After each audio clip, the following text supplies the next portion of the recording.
ನಮಸ್ಕಾರ. ಇವತ್ತು ನಾವು ಕುಂಭರಾಶಿಯವರ ಬಗ್ಗೆ ಮಾತಾಡೋಣ. ನಮಸ್ಕಾರ. ನಮ್ಮ ಕೈಯಲ್ಲಿ ಗ್ರಹದರ್ಪಣ ಅನ್ನೋ ಒಂದು ಜ್ಯೋತಿಷ್ಯ ಪಂಚಾಂಗದ ವಿಶ್ಲೇಷಣೆ ಇದೆ.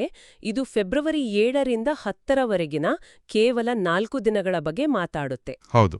ಆದ್ರೆ ಈ ಮೂಲದಲ್ಲಿ ಹೇಳೋ ಹಾಗೆ ಇವು ಬರೀ ಸಾಮಾನ್ಯ ದಿನಗಳಲ್ಲವಂತೆ.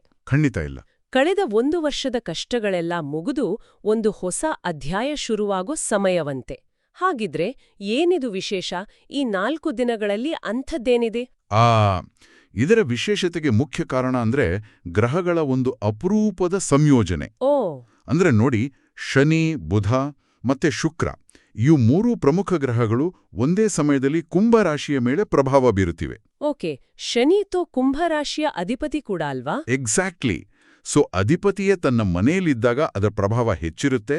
ಇಂಥ ಸಂಯೋಗ ಪ್ರತಿ ವರ್ಷ ಬರೋದಿಲ್ಲ. ಹೌದಾ? ಹೌದು. ಸುಮಾರು 2-3 ವರ್ಷಗಳಿಗೊಮ್ಮೆ ಮಾತ್ರ ಆಗೋದು. ಗ್ರಹದರ್ಪಣದಲ್ಲಿ ಹೇಳೋ ಪ್ರಕಾರ ಇದು ಕಳೆದ 12 ತಿಂಗಳ ಪರೀಕ್ಷೆಯ ಫಲಿತಾಂಶ ಬರೋ ಸಮಯ. ವಾವ್! ಅಂದ್ರೆ ಫೈನಲ್ ಎಕ್ಸಾಮ್ ರಿಸಲ್ಟ್ಸ್ ಟೈಮ್ ಇದ್ದಂಗೆ. ಹೌದು. ಆ ಬದಲಾವಣೆಗೆ ಈ 4 ದಿನಗಳು ಅಡಿಪಾಯ ಹಾಕ್ತವೆ. ತುಂಬಾನೇ ಕುತೂಹಲ ಆಗ್ತಿದೆ. ಹಾಗಿದ್ರೆ ಬನ್ನಿ, ಮೊದಲನೇದಿಂದಾನೇ ಶುರು ಮಾಡೋಣ. ಫೆಬ್ರವರಿ 7 ಶನಿವಾರ. ಸರಿ. ಫೆಬ್ರವರಿ 7 ಶನಿವಾರ. ಅಂದು ಶನಿಯ ಪ್ರಭಾವನೆ ಮುಖ್ಯವಾಗಿರುತ್ತೆ. ಜ್ಯೋತಿಷ್ಯದಲ್ಲಿ ಶನಿಯನ್ನ ಶಿಸ್ತು, ಕರ್ಮ, ಆತ್ಮಾವಲೋಕನಕ್ಕೆ ಹೋಲಿಸ್ತಾರೆ. ಸೊ ಮೂಲದಲ್ಲಿ ಹೇಳೋ ಹಾಗೆ ಅಂದು ಕುಂಭರಾಶಿಯವರಲ್ಲಿ ಆಂತರಿಕವಾಗಿ ಆತ್ಮವಿಶ್ವಾಸ 2 ಪಟ್ಟು ಹೆಚ್ಚಾಗುತ್ತೆ. ಓಕೆ, ಆಂತರಿಕವಾಗಿ ಅನ್ನೋದು ಇಂಪಾರ್ಟೆಂಟ್. ಹೌದು. ಇದು ಯಾರೋ ಬಂದು ಹೊಗಳಿದಾಗ ಬರುವಂಥದ್ದಲ್ಲ. ಬದಲಾಗಿ ತಮ್ಮ ಶಕ್ತಿ ಏನು ಅಂತ ಒಳಗಿನಿಂದಲೇ ಒಂದು ಕ್ಲಾರಿಟಿ ಸಿಗುತ್ತೆ. ನನ್ನಿಂದ ಇದು ಸಾಧ್ಯ ಅನ್ನೋ ನಂಬಿಕೆ ಬರುತ್ತೆ. ಸರಿ. ಮೂಲದಲ್ಲಿ ಅಂದು ಬೆಳಿಗ್ಗೆ ಒಂದು ಮುಖ್ಯ ಮಾಹಿತಿ ಬರುತ್ತೆ ಅಂತ ಕೂಡ ಇದೆಯಲ್ಲ? ಹೌದು. ಬೆಳಗ್ಗೆ ಸುಮಾರು 6ರಿಂದ 9 ಗಂಟೆಯ ನಡುವೆ. ಅದು ಒಂದು ಫೋನ್ ಕರೆ, ಮೆಸೇಜ್ ಅಥವಾ ಯಾರಾದರೂ ನೇರವಾಗಿ ಬಂದು ಹೇಳ್ಬೋದು. ಆ ಕ್ಷಣಕ್ಕೆ ಅದು ಸಣ್ಣ ವಿಚಾರ ಅಂತ ಅನಿಸಬಹುದು. ಆದ್ರೆ ಮುಂದಿನ 3 ತಿಂಗಳಲ್ಲಿ ಒಂದು ದೊಡ್ಡ ಬದಲಾವಣೆಗೆ ಅದೇ ಕಾರಣ ಆಗಬಹುದು ಅಂತ ಸ್ಪಷ್ಟವಾಗಿ ಹೇಳಿದ್ದಾರೆ. ಸೊ ಅದನ್ನು ಕೇವಲ ಒಂದು ಇನ್ಫಾರ್ಮೇಷನ್ ಆಗಿ ನೋಡಬಾರದು, ಅದೊಂದು ಅವಕಾಶದ ಬೀಜ. ಇದು ಇಂಟ್ರೆಸ್ಟಿಂಗ್ ಆಗಿದೆ. ಇನ್ನು ಉದ್ಯೋಗದಲ್ಲಿ ಮೇಲಧಿಕಾರಿಗಳು ನಮ್ಮ ಕೆಲಸವನ್ನು ಗಮನಿಸ್ತಾರೆ ಅನ್ನೋದಿದೆಯಲ್ಲ, ಅದು ಸ್ವಲ್ಪ ಟೆನ್ಷನ್ ಅಲ್ವಾ? ಹಾ, ಒಳ್ಳೆ ಪ್ರಶ್ನೆ. ಮೂಲದ ಪ್ರಕಾರ ಇದು ಪಾಸಿಟಿವ್ ಗಮನ. ಓಕೆ. ಶನಿ ನ್ಯಾಯದ ಗ್ರಹ ಅಲ್ವಾ? ನೀವು ಪ್ರಾಮಾಣಿಕವಾಗಿ ಕೆಲಸ ಮಾಡಿದ್ರೆ ಅದಕ್ಕೆ ತಕ್ಕ ಮನ್ನಣೆ ಸಿಗೋ ಸಮಯವಿದು. ತಕ್ಷಣ ಫಲ ಸಿಗದೇ ಇದ್ರೂ? ತಕ್ಷಣ ಸಿಗಲ್ಲ. ಆದ್ರೆ ನಿಮ್ಮ ಬಗ್ಗೆ ಒಂದು ಒಳ್ಳೆ ಅಭಿಪ್ರಾಯ ಮೂಡುತ್ತೆ. ಇದು 1-2 ತಿಂಗಳಲ್ಲಿ ಪ್ರಮೋಷನ್ ಅಥವಾ ಸಂಬಳ ಹೆಚ್ಚಳಕ್ಕೆ ಕಾರಣ ಆಗಬಹುದು. ಗ್ರೇಟ್. ಹಣಕಾಸಿನ ವಿಷಯದಲ್ಲಿ ಎಚ್ಚರಿಕೆ ಬೇಕು ಅಂತನೂ ಹೇಳಲಾಗಿದೆಯಲ್ಲ? ಖಂಡಿತ ಬೇಕು. ಅಂದು ಮಾಡೋ ಅನಾವಶ್ಯಕ ಖರ್ಚು ಮುಂದಿನ ವಾರ ಒತ್ತಡ ತರಬಹುದು. ಹಾಗೆಯೇ ಸಂಜೆ 6 ಗಂಟೆ ನಂತರ ಕುಟುಂಬದಲ್ಲಿ ಏನಾದರೂ ಸಣ್ಣ ಪುಟ್ಟ ಮನಸ್ತಾಪ ಇದ್ರೆ ಸರಿಪಡಿಸ್ಕೊಳ್ಳೋಕೆ ಒಳ್ಳೆ ಸಮಯ. ಹೌದು. ಆದ್ರೆ ಕೋಪ ಮಾತ್ರ ಕಂಟ್ರೋಲ್ನಲ್ಲಿರಬೇಕು. ಯಾಕಂದ್ರೆ ಶನಿಯ ಪ್ರಭಾವದಿಂದ ಆಡೋ ಕಠಿಣ ಮಾತು ಸಂಬಂಧ ಹಾಳು ಮಾಡಬಹುದು. ಸರಿ. ಶನಿವಾರದ ಆತ್ಮವಿಶ್ವಾಸದ ನಂತರ ಫೆಬ್ರವರಿ 8 ಭಾನುವಾರ. ಸಾಮಾನ್ಯವಾಗಿ ಇದು ರೆಸ್ಟ್ ಮಾಡೋ ದಿನ. ಆದ್ರೆ ಇಲ್ಲಿ ಇದರ ಪಾತ್ರ ಏನು?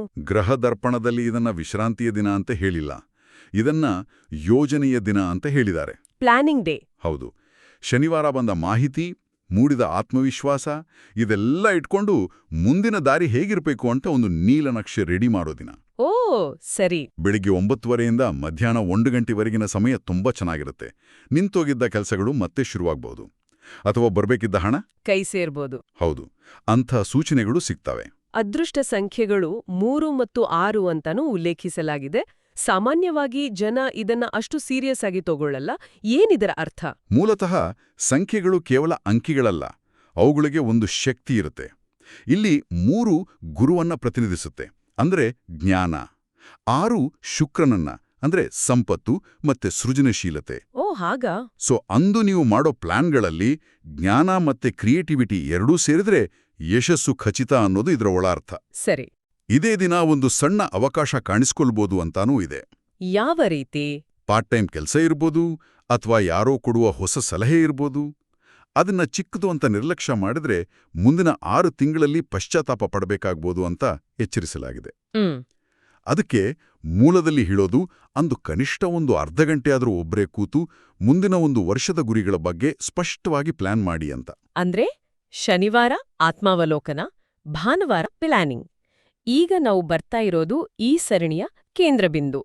ಸೋಮವಾರ ಫೆಬ್ರವರಿ 9. ಇದು ಅತ್ಯಂತ ನಿರ್ಣಾಯಕ ದಿನ ಅಲ್ವಾ? ಹೌದು, ಇದು ಈ 4 ದಿನಗಳಲ್ಲೇ ಅತ್ಯಂತ ಶಕ್ತಿಯುತವಾದ ದಿನ. ಯಾಕೆ? ಕಾರಣ, ಅಂದು 2 ಬೇರೆ ಬೇರೆ ಗ್ರಹಗಳ ಪ್ರಭಾವ ಒಟ್ಟಿಗೆ ಇರುತ್ತೆ. ಒಂದ್ ಕಡೆ ಚಂದ್ರನಿಂದ ಮನಸ್ಸು ಸೂಕ್ಷ್ಮವಾಗಿರುತ್ತೆ, ಅಂದ್ರೆ ಇಮೋಷನಲ್ ಆಗಿರುತ್ತೆ.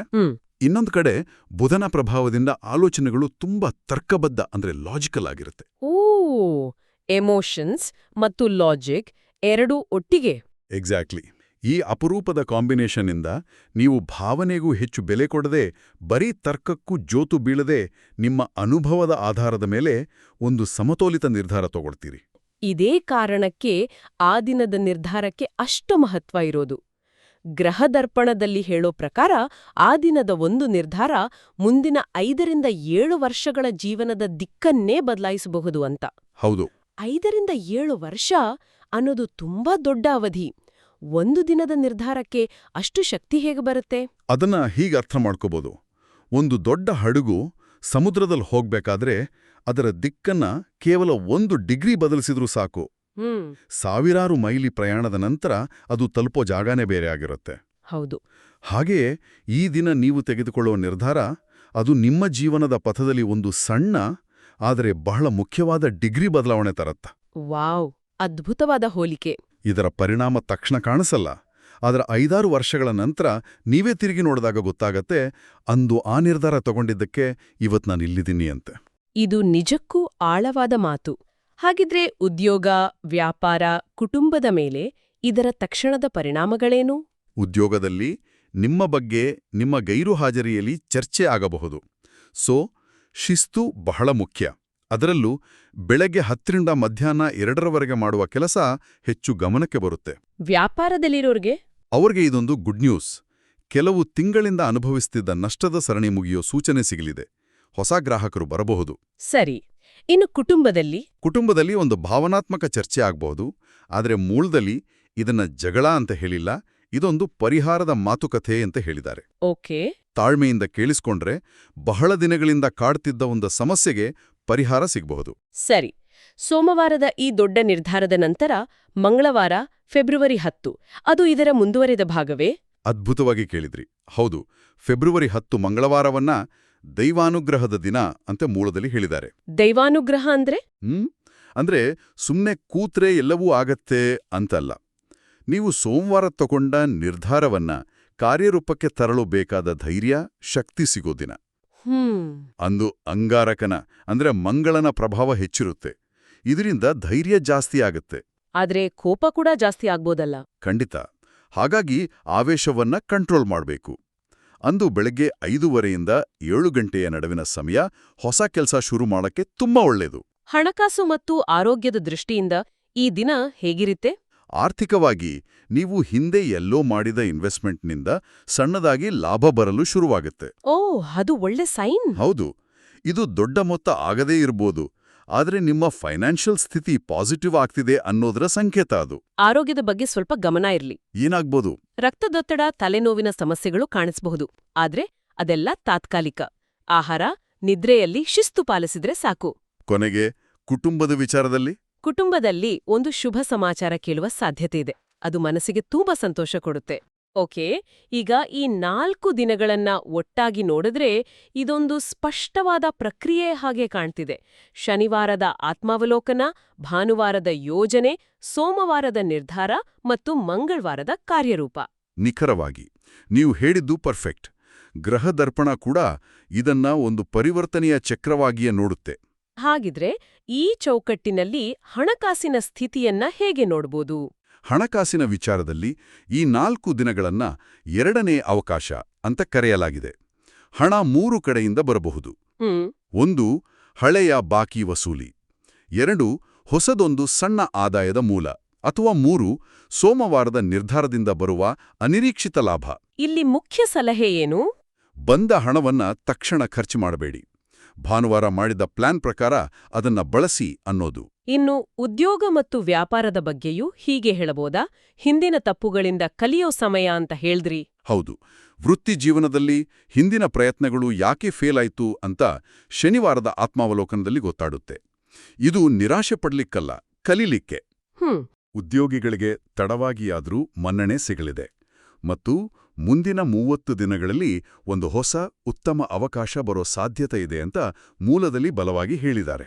ವ್ಯಾಪಾರಿಗಳಿಗೆ ಇದು ಬದಲಾವಣೆಯ ಸಮಯ. ಭಾವನಾತ್ಮಕ ನಿರ್ಧಾರಗಳ ಬದಲು ಅಂಕಿಅಂಶಗಳ ಆಧಾರದ ಮೇಲೆ ನಿರ್ಧಾರ ತೆಗೆದುಕೊಳ್ಳಬೇಕು. ಸರಿ. ಇನ್ನು ಸಂಬಂಧಗಳ ವಿಷಯದಲ್ಲಿ ಇದು ಹೇಗೆ ಪ್ರಭಾವ ಬೀರಲಿದೆ?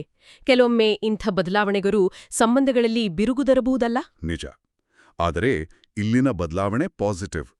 ಕುಟುಂಬದ ವಿಷಯದಲ್ಲಿ ನೀವು ಹಿಂದೆ ಮಾಡಿದ ತ್ಯಾಗಗಳಿಗೆ ಈಗ ಬೆಲೆ ಸಿಗಲಿದೆ.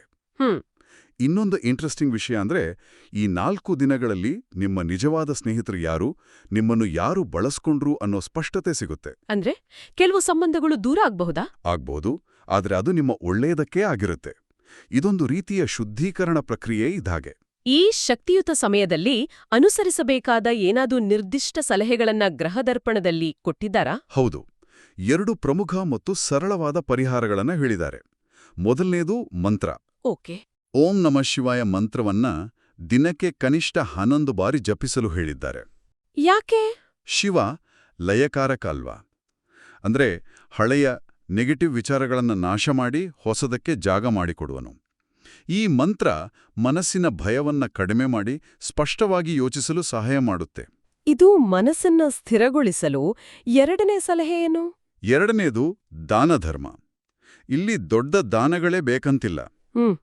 ಶನಿವಾರದಂದು ಬಡವರಿಗೆ ಆಹಾರ ಕೊಡುವುದು ಅಥವಾ ವಯಸ್ಸಾದವರಿಗೆ ಸಹಾಯ ಮಾಡೋದು, ಇಂಥ ಸಣ್ಣ ಕೆಲಸಗಳು ದೊಡ್ಡ ಬದಲಾವಣೆ ತರಬಹುದು. ಮುಖ್ಯವಾಗಿ ಇದನ್ನ ಯಾವುದೇ ಅಹಂಕಾರ ಇಲ್ಲದೆ ಮನಪೂರ್ವಕವಾಗಿ ಮಾಡಬೇಕು ಅಂತ ಒತ್ತಿ ಹೇಳಲಾಗಿದೆ. ಹಾಗಿದ್ರೆ ಒಟ್ಟಾರೆಯಾಗಿ ಹೇಳೋದಾದ್ರೆ ಕುಂಭರಾಶಿಯವರಿಗೆ ಈ 4 ದಿನಗಳು ಕೇವಲ ಭವಿಷ್ಯವಾಣಿಯಲ್ಲ, ಇದು ಒಂದು ಕಠಿಣ ಹಂತದಿಂದ ಅವಕಾಶಗಳ ಹಂತಕ್ಕೆ ಹೋಗುವ ಒಂದು ಮಾರ್ಗಸೂಚಿ. ಖಂಡಿತ. ಇದು ಗ್ರಹಗಳ ಆಟ ಮಾತ್ರವಲ್ಲ, ನಮ್ಮ ಪ್ರಯತ್ನಗಳಿಗೂ ಇಲ್ಲಿ ಜಾಗವಿದೆ. ಹೌದು. ಮೂಲದಲ್ಲಿ ಹೇಳಿರುವಂತೆ ಇವು ಭೂತಕಾಲವನ್ನು ಮುಗಿಸಿ ಭವಿಷ್ಯಕ್ಕೆ ಹೊಸ ದಾರಿ ತೆರೆಯುವ ದಿನಗಳು. ಇಲ್ಲಿ ಎಲ್ಲಕ್ಕಿಂತ ಮುಖ್ಯವಾದದ್ದು ಆತ್ಮವಿಶ್ವಾಸ. ಗ್ರಹಗಳು ಅವಕಾಶದ ಬಾಗಿಲು ತೆರೆಯಬಹುದು, ಆದರೆ ಅದರೊಳಗೆ ಕಾಲಿಡಬೇಕಾದ ಧೈರ್ಯ ನಮ್ಮದೇ ಆಗಿರ್ಬೇಕು.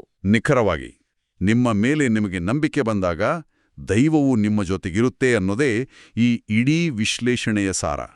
ಗ್ರಹದರ್ಪಣದ ವಿಶ್ಲೇಷಣೆಯಲ್ಲಿ ಫೆಬ್ರವರಿ 9ರಂದು ತೆಗೆದುಕೊಳ್ಳುವ ಒಂದು ನಿರ್ಧಾರವು ಮುಂದಿನ 5 ರಿಂದ 7 ವರ್ಷಗಳ ಮೇಲೆ ಪರಿಣಾಮ ಬೀರಬಹುದು ಅಂತ ಹೇಳಲಾಗಿದೆ. ಇದು ನಮ್ಮೆಲ್ಲರನ್ನೂ ಯೋಚಿಸುವಂತೆ ಮಾಡುತ್ತದೆ. ನಮ್ಮ ರಾಶಿ ಯಾವುದೇ ಇರ್ಲಿ, ನಮ್ಮ ಜೀವನದಲ್ಲೂ ಇಂಥ ನಿರ್ಣಾಯಕ ದಿನಗಳು ಬರ್ತವೆ ಅಲ್ವಾ? ಇಂದು ನಾವು ತೆಗೆದುಕೊಳ್ಳುವ ಯಾವ ಸಣ್ಣ, ಅತ್ಯಲ್ಪ ಎನಿಸುವ ನಿರ್ಧಾರವೂ ನಮ್ಮ ದೂರದ ಭವಿಷ್ಯದ ದಾರಿಯನ್ನು ರೂಪಿಸುತ್ತಿರಬಹುದು. ಇದೊಂದು ಯೋಚಿಸಬೇಕಾದ ವಿಷಯ.